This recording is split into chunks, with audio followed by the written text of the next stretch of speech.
Now, to say there's a crime crisis in many of our major cities is an acute understatement. This just happened in Compton, California, which is right outside of Los Angeles. LA County Sheriff's deputies were out in full force overnight in Compton after street takeovers led to looting this weekend. Eyewitness News reporter Leticia Juarez is live in Compton with more. Letty? Well, good morning to you, Leslie and Rachel. Yeah, it was a much quieter night overnight as law enforcement was out patrolling the streets of Compton. A much different scenario when a large mob took over the streets, and not only that, but ransacked several businesses, just creating chaos.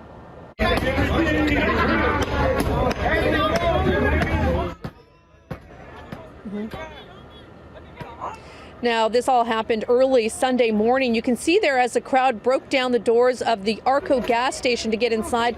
Once they entered, looters grabbed everything off shelves and from inside refrigerators. The Los Angeles County Sheriff's Department says thousands of dollars worth of merchandise was taken along with damage done to the store. They should think twice before doing something like that, because I mean, like I said, you're just not impacting myself, you're impacting my family, you're impacting other people as well. Yeah, this is very scary, and that's not safe. You don't know how they're going to react once they get in, and then if somebody's in there, I know that they're terrified. Now, that looting stems from an earlier street takeover where hundreds of people gathered to watch an illegal car sideshow on the streets of Compton. LA County Sheriff deputies estimate more than 500 people participated, which vastly outnumbered the available deputies that were able to respond.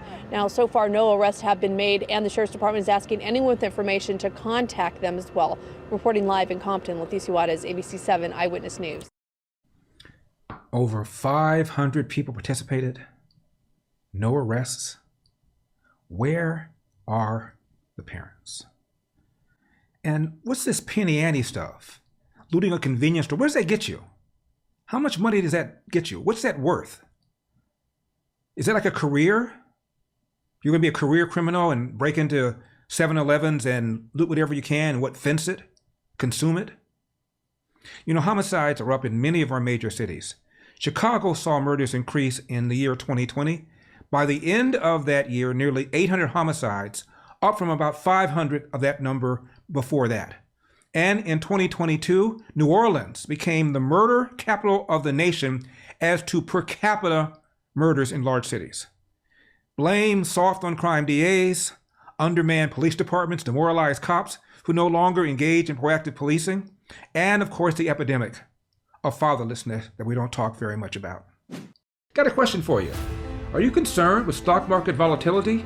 Markets closing in on their worst year since the financial crisis. Since 2020, the Dow closed down more than 1,100 points. Financial markets had their worst day since the start of the pandemic. Do you really trust this economy? The U.S. economy could be headed for a recession. Tonight, the alarming spike in inflation soaring to its highest level in nearly 40 years. What if you could invest in a portfolio with a high fixed rate of return that's not correlated to the stock market?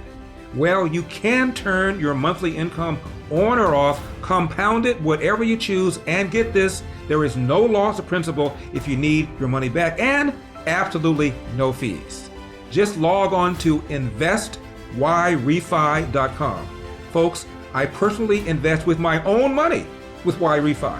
So log on to investyrefy.com or call 888-YREFI24. That's 888-YREFI24. Now, let's revisit the Bodega worker. Remember the man who was attacked, defended himself, killed the attacker, but the victim was then arrested and sent off to prison. So again, Imran H. Ansari on behalf of my client, Mr. Alba, I deliver his opening statement. First, I want to make this clear. My testimony is not motivated by a political agenda. I am not here to support or side with any particular political party. I am not here because I'm supporting Republicans.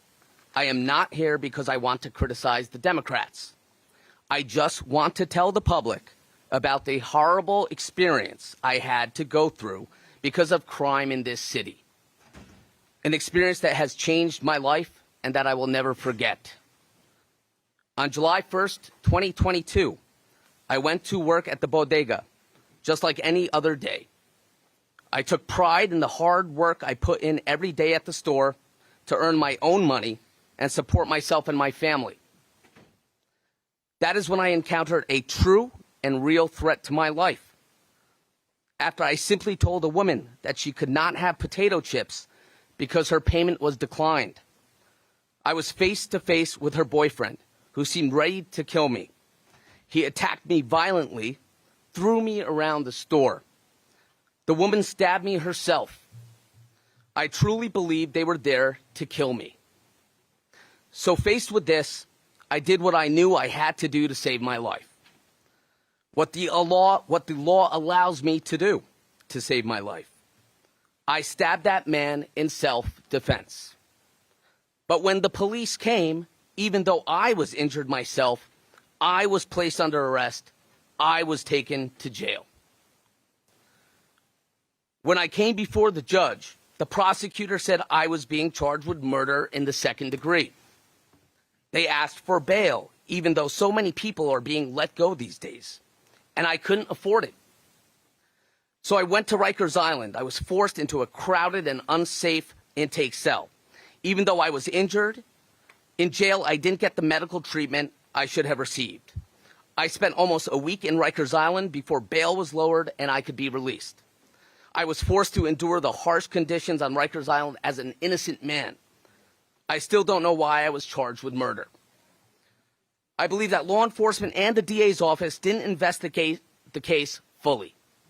They rushed to judgment and I suffered because of it. Even though the charges were ultimately dropped, they should not have been brought against me to begin with. I am now traumatized from the incident. I am not working because I am terrified for my life that someone in a gang will come after me for revenge. I was injured physically and mentally because of the incident and my unlawful arrest and incarceration. My story is one that should not happen again. Crime does not discriminate on the basis of a political party. It needs to be addressed by law enforcement on the street and by prosecutors in the court. But it has to be aimed at the people committing crime, not an innocent man like me. And the next time an innocent man does nothing but protect their own life in self-defense from a violent attack, they should not be made the villain, but instead treated with care and compassion as the victim. Thank you. Thank you, Mr. Alba. Thank you. You cannot make this up. The man was stabbed, defended himself. He gets charged with second-degree homicide, sent to Rikers Island, doesn't get medical support. You can't make this up. Now, speaking of guns and bad people, watch this.